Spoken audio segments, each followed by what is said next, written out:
नमस्कार नमस्कार दोस्तों, स्वागत है आप सभी का DRS चैनल पर। और आज हम लोग देखने वाले हैं भूमंडलीकृत विश्व का बनना।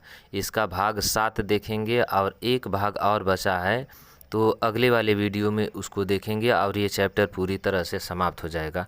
तो वीडियो को अंत तक पूरा देखिएगा, चूँकि हम इसमें ये जो पहले पढ़ाया जाएगा यानी एक्सप्लेनेशन यानी इसका करवाने के बाद इसमें बहुविकल्पीय प्रश्नों को भी दिया गया है। 20-25 बहुविकल्पीय प्रश्न रहते हैं, तो पहले पढ़िएगा, उसके बाद सभी प्रश्न समझ में आएंगे।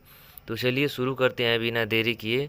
विश्व अर्थव्यवस्था का पुनर्निर्माण, यानी जब प्रथम विश्व युद्ध भी लड़ा गया और द्वितीय विश्व युद्ध भी लड़ा गया, तो जब इस युद्ध में पूरी दुनिया पूरी तरह से जब तबाह यानी बर्बाद हो गई, तो उसके बाद पुनर्निर्माण यानी किस प्रकार से निर्माण का कार्य शुरू हुआ।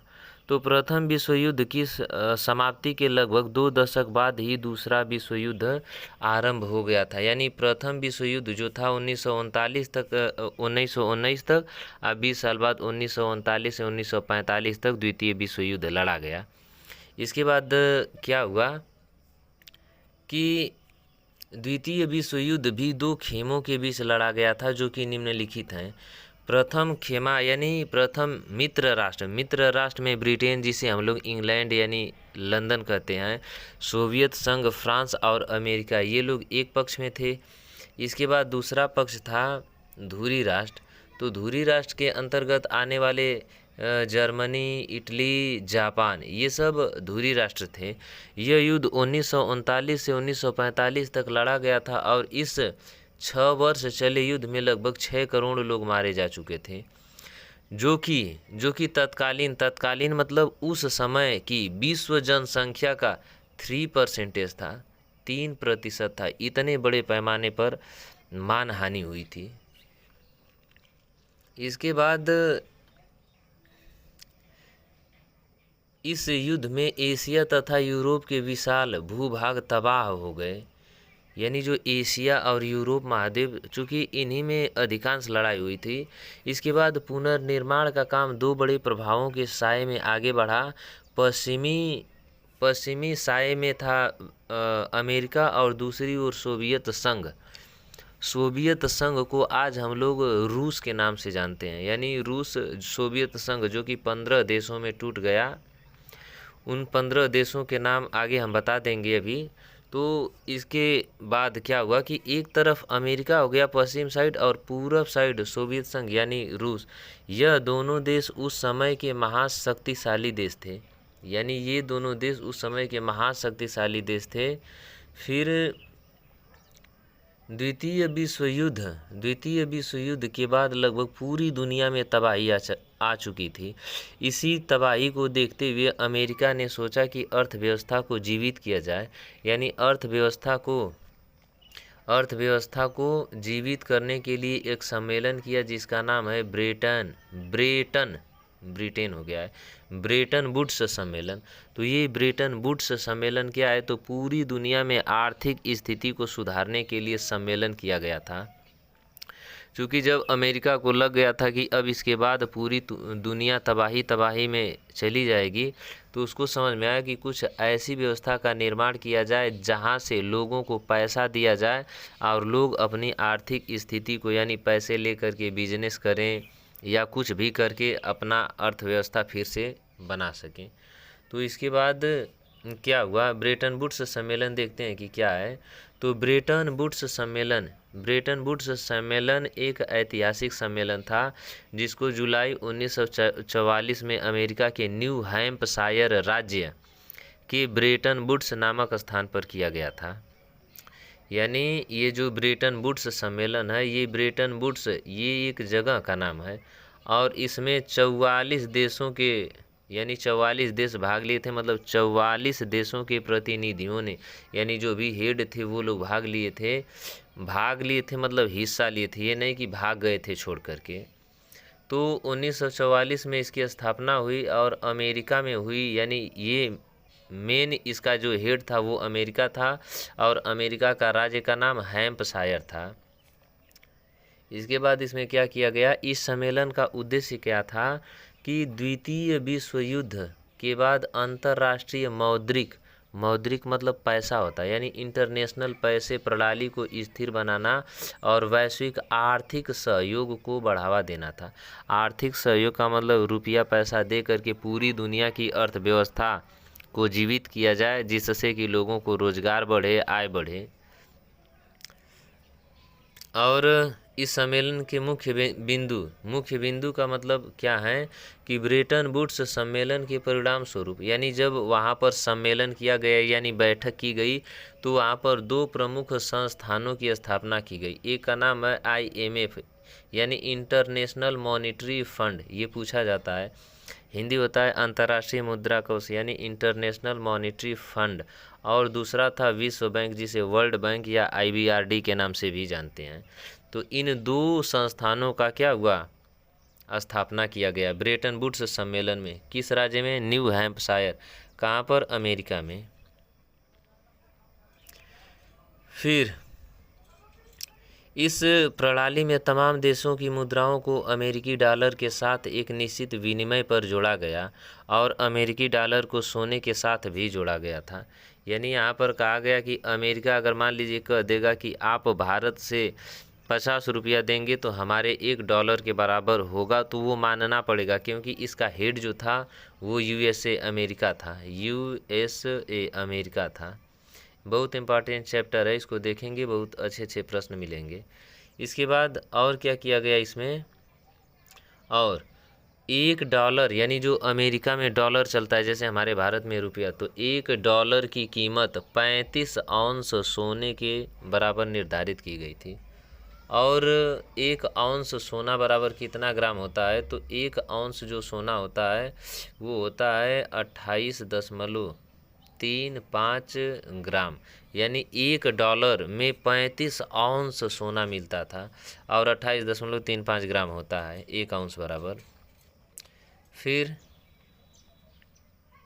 1970 के दशक में यह प्रणाली समाप्त हो गई, यानी जब धीरे धीरे निर्माण हो गया, लोग देशों की अर्थव्यवस्था बढ़ने लगी, कुछ को बहुत अधिक फ़ायदा हुआ और कुछ को नहीं हुआ, तो 1970 के दशक में यह प्रणाली जो थी ये समाप्त हो गई। लेकिन जो IMF है, IMF यानी इंटरनेशनल मॉनिटरी फंड, और विश्व बैंक यानी वर्ल्ड बैंक आज भी अंतर्राष्ट्रीय वित्तीय व्यवस्था के प्रमुख स्तंभ हैं, यानी आज भी ये लोग पैसे देते हैं देशों को अपनी अर्थव्यवस्था बढ़ाने के लिए। अब देखेंगे इसमें सबसे इम्पोर्टेंट तो सभी है, ये क्या है, नोट।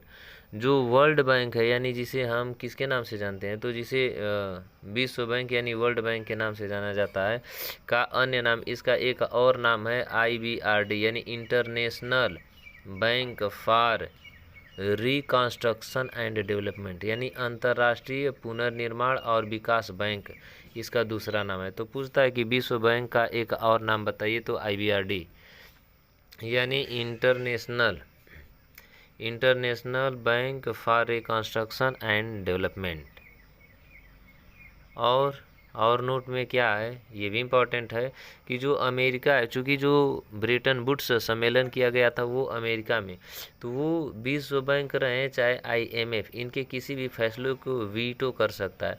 वीटो का मतलब मना करना। मान लीजिए IMF चाहे विश्व बैंक से कोई देश कर्जा लेने के लिए गया है, मान लीजिए जैसे कि चाइना हो गया, क्योंकि चाइना अमेरिका का बनता नहीं है एक दूसरे से, हालांकि चाइना को ज़रूरत नहीं पड़ेगी, लेकिन मान लीजिए अगर गया पैसे लेने के लिए, अगर अमेरिका वीटो कर दिया यानी अमेरिका मना कर दिया कि पैसे नहीं देना है, तो विश्व बैंक और IMF को अपनी बात मानना, यानी अमेरिका की बात मानना पड़ेगा। और इनकी स्थापना की गई थी 1944 में। और क्या है कि विश्व बैंक और IMF इन दोनों की स्थापना चूँकि 1944 के सम्मेलन में ही इनका बात किया गया था, तो इनको ट्विन सिस्टर यानी ब्रेटन वुड्स की ट्विन या ब्रेटन वुड्स की जुड़वा संतान भी कहा जाता है। ये सब जुड़वा भाई बहन जैसा एकदम। फिर अब देखेंगे हम लोग जो बहुविकल्पीय प्रश्न है, यानी विश्व अर्थव्यवस्था का पुनर्निर्माण, यानी इसके हम लोग बहुविकल्पीय प्रश्नों को देखेंगे क्या है। तो पहला प्रश्न हमारा है कि द्वितीय विश्व युद्ध कब से कब तक चला था, और इसका ऑप्शन है, ऑप्शन क्या है कि 1914 से 18, तो इसका सही उत्तर होगा द्वितीय विश्व युद्ध 1939 से 45, यानी टोटल 6 साल तक चला था।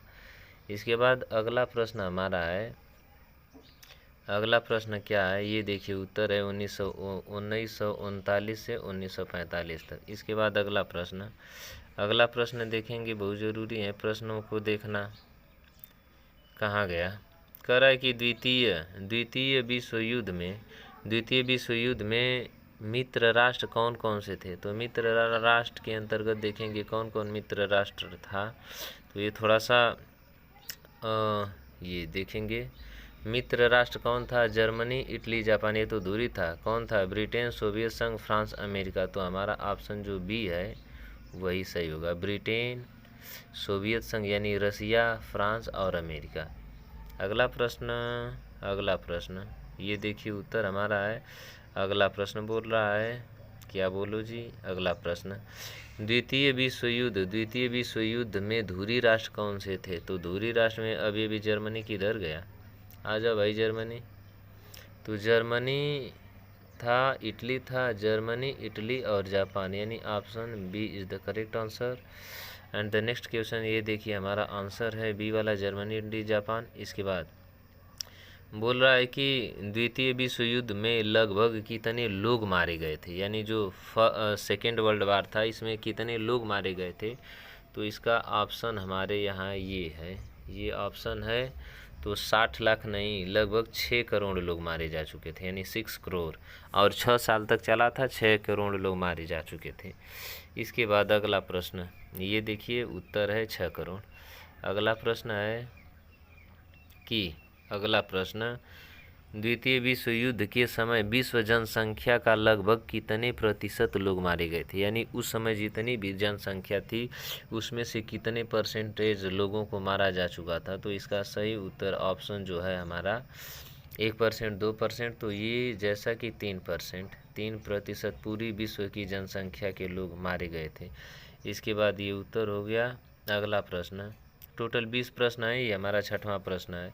बोल रहा है कि द्वितीय विश्व युद्ध के बाद विश्व में 2 महाशक्तियाँ उभरी थी, यानी 2 बड़े शक्तिशाली देश थे, वो कौन। तो उन देशों की संख्या देखेंगे तो ब्रिटेन, फ्रांस तो नहीं था, ये सब तो लड़ गया था, अमेरिका और सोवियत संघ, ऑप्शन बी हमारा करेक्ट आंसर होगा। इसके बाद अगला प्रश्न देखेंगे, ये उत्तर हो गया। अगला प्रश्न ये हमारा है, द्वितीय विश्व युद्ध के बाद आर्थिक पुनर्निर्माण के लिए कौन सा सम्मेलन हुआ था। तो इसका सही उत्तर, कौन सा सम्मेलन किया गया था, कौन सम्मेलन किया गया था। तो हमारा सम्मेलन देखते हैं, ये हमारा विकल्प है, तो ब्रेटन वुड्स सम्मेलन किया गया था, यानी ये हमारा सही उत्तर होगा, ब्रेटन वुड्स सम्मेलन। इसके बाद ऑप्शन सी, फिर देखिए ऑप्शन सी ये उत्तर दिया गया है। इसके बाद अगला प्रश्न है कि ब्रेटन वुड्स सम्मेलन कब आयोजित किया गया था। तो ब्रेटन वुड्स सम्मेलन कब आयोजित किया गया था, तो इसके बारे में ब्रेटन वुड्स कहाँ गया, ये हमारा विकल्प है। तो ब्रेटन वुड्स सम्मेलन को 1939 नहीं 1944 में 1944 में आयोजित किया गया था। इसके बाद ये उत्तर है 19 जुलाई 1944। फिर इसके बाद अगला प्रश्न हम देखेंगे, क्या प्रश्न है हमारा कि ब्रेटन वुड्स सम्मेलन कहाँ आयोजित किया गया था, यानी कहाँ हुआ था, तो कहाँ किया गया था। तो इसका सही उत्तर होगा हमारा अमेरिका के न्यू हैम्पशायर राज्य में, अमेरिका के न्यू हैम्पशायर राज्य में जुलाई 1944 में किया गया था। इसका उत्तर अमेरिका दिया है। इसके बाद अगला प्रश्न है कि ब्रेटन वुड्स सम्मेलन में कितने देशों ने भाग लिया था, मतलब कितने देश के प्रतिनिधि आए थे। तो 1944 की बात है, और इसमें आने वाले देश के प्रतिनिधियों की संख्या 44% नहीं, टोटल 44 थी। इसके बाद ये उत्तर हो गया।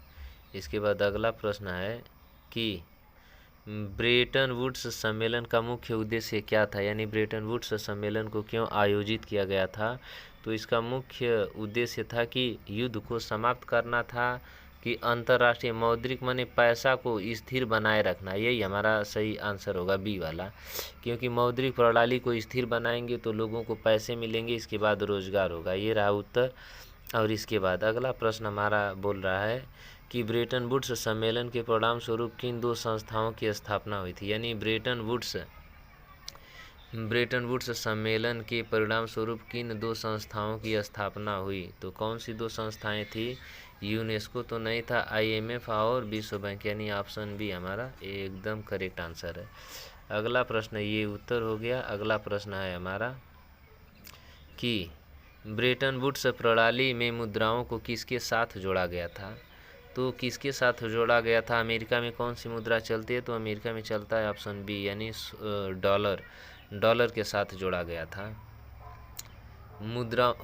गलती हो गया, मुद्राओं को किसके साथ जोड़ा गया था। हाँ सही है, डॉलर के साथ, अमेरिका के डॉलर के साथ जोड़ा गया था। इसके बाद अगला ये उत्तर हो गया। अगला प्रश्न है कि अमेरिकी डॉलर किस धातु से जुड़ा हुआ था। तो अमेरिकी डॉलर को किस धातु से जोड़ा गया था।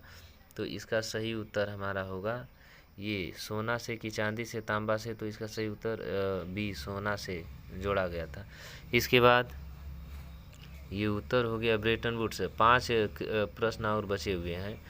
ब्रेटन वुड्स प्रणाली के अंतर्गत $1 की कीमत कितने आउंस सोने के बराबर तय की गई थी। तो इसका सही उत्तर होगा 25 आउंस की, 30 आउंस की, ऑप्शन सी यानी 35 आउंस सोने के बराबर तय की गई थी। यानी $1 में बताइए कितना अधिक सोना मिलता था उस ज़माने में। हम रहे होते तो 2-4 केजी खरीद के रख लिए होते और इस समय पहन करके घूमते इधर उधर और क्या करते।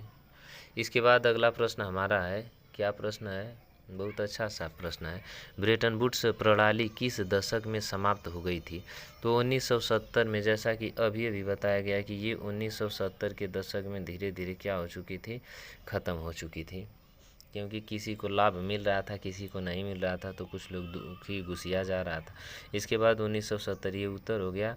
अगला प्रश्न देखेंगे जो कि इम्पोर्टेंट यानी मोस्ट ऑफ द मोस्ट, इसी में गोजा गाजी हो गया है, कोई बात नहीं। तो IMF का पूरा नाम तो तुरंत हम बताए हैं जब क्लास स्टार्ट किए हैं। तो इंटरनेशनल मॉनिटरी फंड, यानी इसका तो ऑप्शन ए वाला ही लग रहा है कि सही है। इंटरनेशनल मॉनिटरी मौद्रिक फंड यानी अंतर्राष्ट्रीय मुद्रा प्रणाली, फंड माने कोष, अंतर्राष्ट्रीय मुद्रा कोष।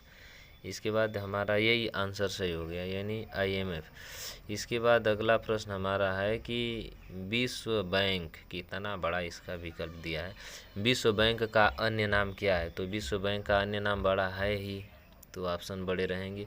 इंटरनेशनल मनी बैंक, मनी का नाम ही नहीं, इंटरनेशनल बैंक फॉर रिकंस्ट्रक्शन है, ये हो सकता है।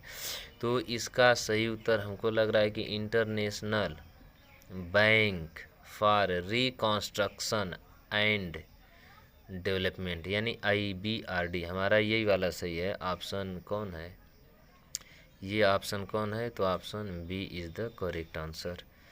इसके बाद अगला प्रश्न ये देखिए, ये हमारा उत्तर हो गया। अगला प्रश्न देखेंगे कि विश्व बैंक और IMF के फैसलों पर वीटो शक्ति किस देश के पास है। जैसा कि वीटो का मतलब बताएं कि वीटो का मतलब होता है मना कर देना। तो मना करने का क्षमता यानी अधिकार किसका है। तो इसका सही उत्तर होगा, चूँकि ये अमेरिका में किया गया था, तो इसका सही उत्तर होगा USA यानी ऑप्शन सी हमारा बिल्कुल सही उत्तर होगा। इसके बाद आज हम लोग का एकदम लास्ट क्वेश्चन है और देखते हैं क्या है कि विश्व बैंक यानी IMF और विश्व बैंक किस व्यवस्था के मुख्य स्तंभ है, यानी कौन काम करते हैं। तो ये क्या काम करते हैं, शिक्षा देते हैं, व्यापार व्यवस्था, सैनिक नहीं, ये वित्तीय व्यवस्था के स्तंभ है। वित्तीय माने रुपया पैसा भर भर के देंगे। तो ऑप्शन ये हमारा सही हो गया, ये माने ऑप्शन ए सही है। तो इस प्रकार से हमारे ये टोटल रहे प्रश्न, इसका उत्तर हो गया 20 प्रश्न। उम्मीद करते हैं कि समझ में आया होगा। और सबसे महत्वपूर्ण बात की वीडियो को पूरा देखा कीजिए ताकि जो बहुविकल्पीय प्रश्न आए उनको सॉल्व किया जा सके।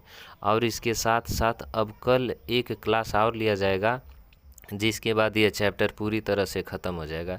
इसके बाद देखा जाएगा कि किस चैप्टर के बारे में बनाया जाएगा वीडियो। तो ठीक है, आज के लिए इतना ही, मिलेंगे अगले वाले वीडियो में, तब तक के लिए जय हिंद।